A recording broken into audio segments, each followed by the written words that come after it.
Good afternoon. Welcome to Deleted Scenes. It's good to be here with you. And the purpose of Deleted Scenes is to follow up on the sermons, the weekly sermon, and just give a little bit more information, a little bit of insight. Just to kind of expand on it. Right now, I'm kind of delaying for time to make sure that this is actually working because it's not coming up on my... Okay, there we go. Looks like we are live. Okay. And so before I get into the deleted scene, let me give you fair warning that Casey, my wife, is out grocery shopping. And so James is sleeping in the next room. Should he wake up, I am on duty to go get him. And... that'll be what I need to take care of. And so hopefully we'll be able to do all this before he wakes up.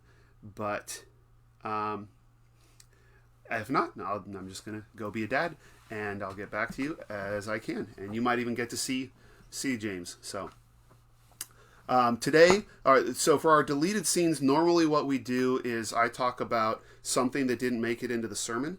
I talk about some insight or some thought or some part of the subject of the passage that I wasn't able to do in the sermon, usually because it just didn't fit with the approach or the main message that we were taking away from that passage. But during this series on exile, what I'm finding is that there are way more stories of people in exile in the Bible than we have time to go through in this series. And some stories that I think are really interesting and helpful about exile. And so what we're doing is the deleted scenes are actually really entire deleted sermons, or at least deleted stories that I think are really helpful. And so last week we talked about Elijah. This week we are talking about the story of David and the time that he spent in exile. And I think that, so our sermon yesterday was on Abraham's time in exile. And the reason why I wanted to talk about Abraham was because his exile was different from the other exiles we've talked about. First of all, he wasn't in exile because of anyone's sin. He was in exile just because of the fact that God's plan unfolds in time. And that means that there are stages, and we have to wait for the next stage to happen. And for Abraham, because he was the father of the nation, he lived before they were a big enough family to take over the promised land, and that's why he couldn't own the promised land. He had to be a visitor in the promised land.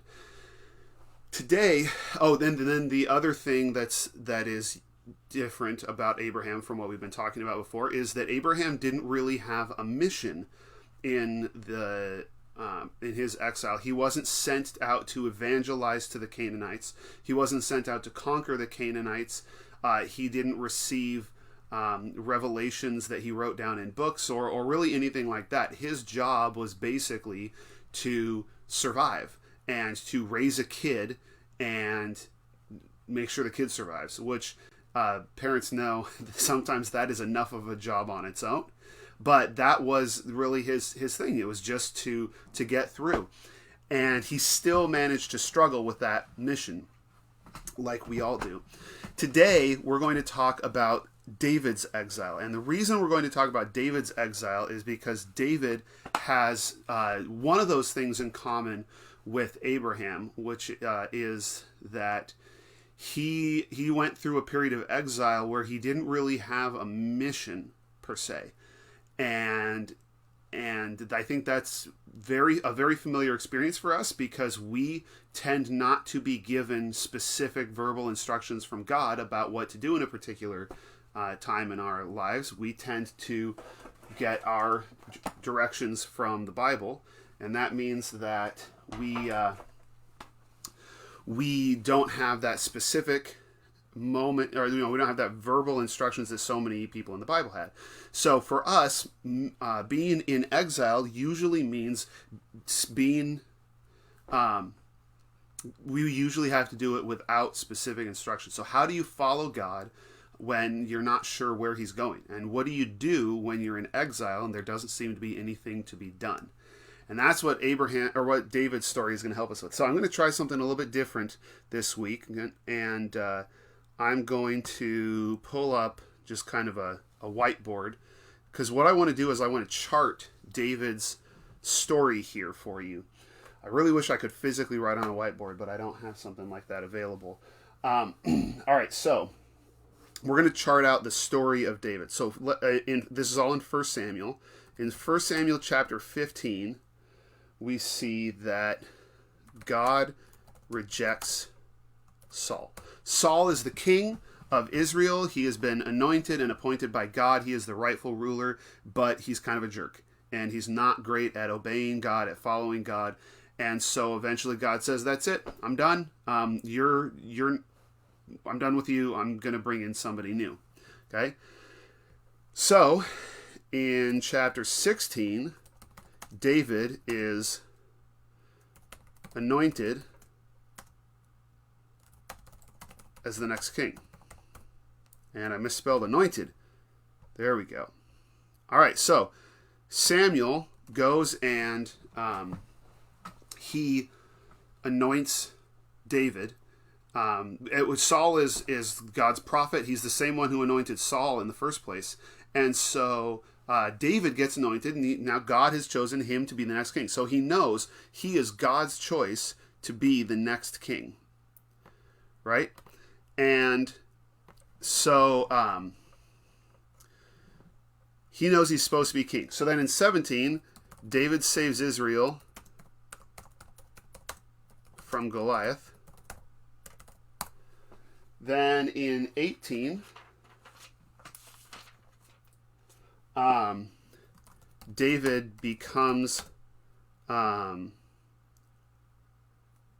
successful general. So he begins leading God's people, God's armies, or the armies of Israel, and is very successful. He actually marries Saul's daughter, is best friends with his son. And you know what? I'm going to make this smaller. Okay? So, now, then we get into 19. And in 19, Saul gets jealous, tries to kill David, and David has to run away, and he spends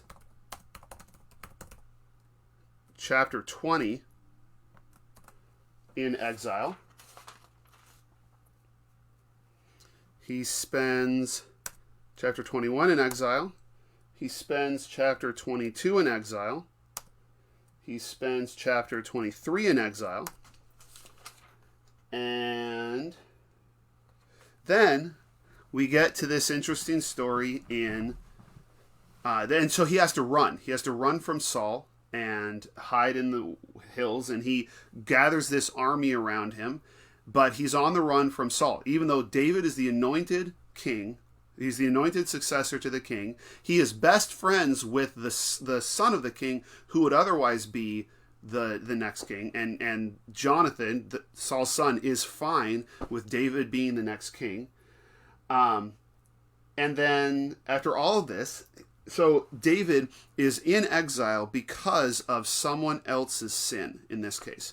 In this way, he's like Joseph, that it's Saul's fault that he's in exile. David is being persecuted, and that's why he has to run from his home and hide and fight in these battles. And so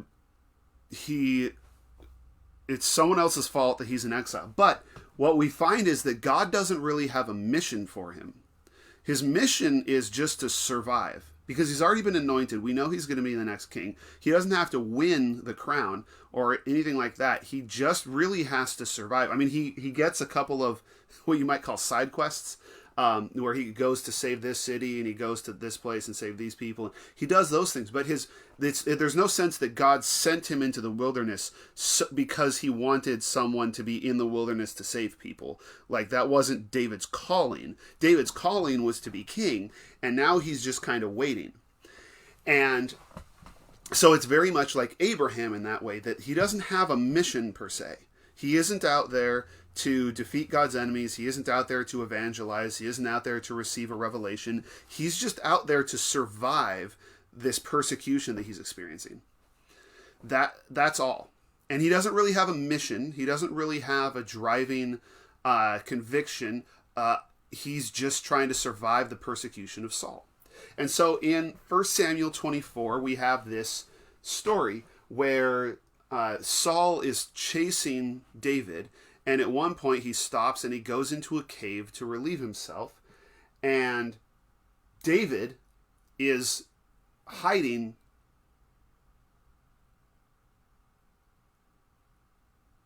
David is hiding in the cave. Sorry, I'm listening for James. David's hiding farther in the cave, and he has this chance to he catches Saul. He has a chance to kill him, and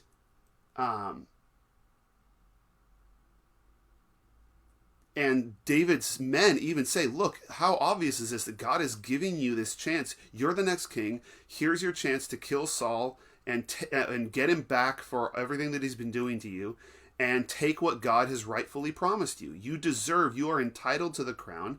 God wants to give it to you. And David refuses. So this is where David spares Saul's life. Now, this story, in my opinion, is really, really important because it's, again, similar to the story of Abraham, where in Abraham, the whole point of the story is that God has made a promise to Abraham that his descendants, through Sarah, will become a nation. And the plot, the tension in that story is that promise going to come true, or is it going to get spoiled? Well, in chapter 16, God makes a promise that David will be the next king. And the question is, will that promise be fulfilled? And on the one hand, there's the question of will God protect David in the face of all of this persecution that he's facing? But on the other hand, there's also the question of will David prove to be worthy of this calling? And if you know the rest of the story and you know where this is going, as the author would have assumed that you would know, the audience would know what happens to David. You know that there's an entire royal line in Israel that depends on what happens to David. And as Christians, we also know that the whole story leading up to Jesus, that Jesus is the fulfillment of this story, both of Abraham and the promise that God made to Abraham that we talked about in the sermon, and the promise to David, because David starts a royal line that culminates in Jesus. And Jesus is the heir to David and is the fulfillment of the promises that God made to David. And this is why what happens in this cave is so important, because David has an opportunity to kill Saul, which would, on the one, you could justify it a couple different ways. Revenge, because Saul has been persecuting him and tried to kill him. Self-preservation, to make sure that he doesn't die. And also fulfilling God's promise. God promised that David would be king. So David is entitled to the throne, right? He's entitled to the crown. God promised it to him. And yet David refuses to kill Saul. And the reason why that is important is because if David had killed Saul, it would have completely changed the nature of his crown. It would have completely changed the nature of his royal house, because he would have become a usurper. He would have become a rebel who killed the king and took his place. And that, for us who have lived in a democracy all our lives and haven't, we don't really understand monarchies this way, that is a very, very big deal. It has always been a big deal to kill monarchs. It was incredibly controversial when the English executed their king in the English Civil War, and before that, you didn't kill a king. The closest you could get was you would depose a king, and then you would kill him later. But you don't kill kings, because if you kill a king, you become a usurper, you become a rebel, and that means that you are an illegitimate king, and you are a source of chaos and disorder in the world. And that would have meant that David would have been a usurper, an agent of chaos, a rebel, and that would have tainted his entire dynasty. It would have stained the entire mission of God, and everything that happened from his family. The house of David would have always been known as a house of usurpers. And the house of David includes Jesus Christ himself. And so what we find in this story is something that every one of us faces as Christians. This idea that we talked about yesterday of godly waiting. And this is the challenge. I think that when we have to wait, those are some of the most important points, some of the most important moments in our lives as Christians, because it is easy. It can be. I mean, in a way, it's easier to stay focused and to represent God in moments when things are moving, things are going well, when we get a lot of positive attention, we know exactly where we're going. But in those moments when we have to wait, in those moments when we're tempted to try and force God's plan to happen by our standards, that is when our character is really tested and really revealed. And as Christians, we face temptation, like David, to take God's plan for ourselves, to do things that would get us what God has promised us. At least we think they would. We have these opportunities to seize what we believe we're entitled to, or maybe even what we actually are entitled to, but we seize it in ungodly ways. And what happens is when we do that, we prove that we are not actually better. We have not actually been changed. We have not actually, or at least we indicate to people that the gospel hasn't actually changed us. Because if you look in the history of Israel, in the northern kingdom, you find that people killing a king and setting themselves up in their place, that is a sign of disorder. That is a sign of chaos and things at their worst.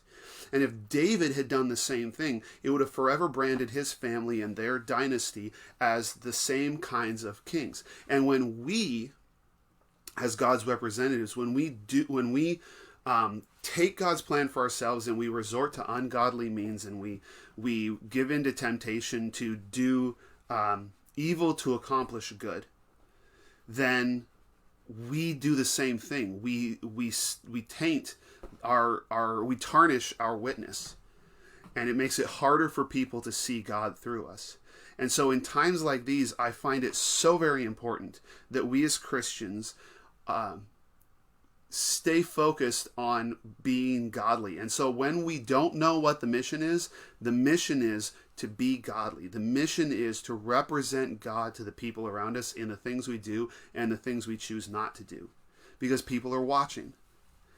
And that mission is, in many ways, the most important mission for us. And so if you are in a place in your life where you don't know what God is calling you to do, and it doesn't feel like things are happening, it doesn't feel like the plan is moving forward, remember that those are some of the most important times. And those are the times when we can most powerfully show people who God makes us into, the difference that the gospel can make. Show people that the gospel changes the way you wait. The gospel changes the way we face temptation. The gospel changes the way we protect our integrity. It is so important to what we do. So that's, I mean, a lot of this is stuff we talked about yesterday, but I wanted to take this opportunity, and I encourage you to read David's story, because that's not the only time he spares Saul's life. And those stories, what they do is they prove that David is the right person for the job. Now, there will be other places where David messes up big time, but these stories show us why David was chosen and Saul was not. Because in moments of temptation, David chose to follow God most of the time, and Saul pretty much never did. All right, that's what I wanted to talk about today for Deleted Scenes. I'm fairly certain I can hear my son waking up, and so this is as good a point as any to wrap things up. So next week we will, tomorrow we will be back doing morning prayers at 8:30 a.m., and next week we'll have another Deleted Scenes at 3 p.m. Stay healthy, stay hopeful, go in peace to love and serve the Lord.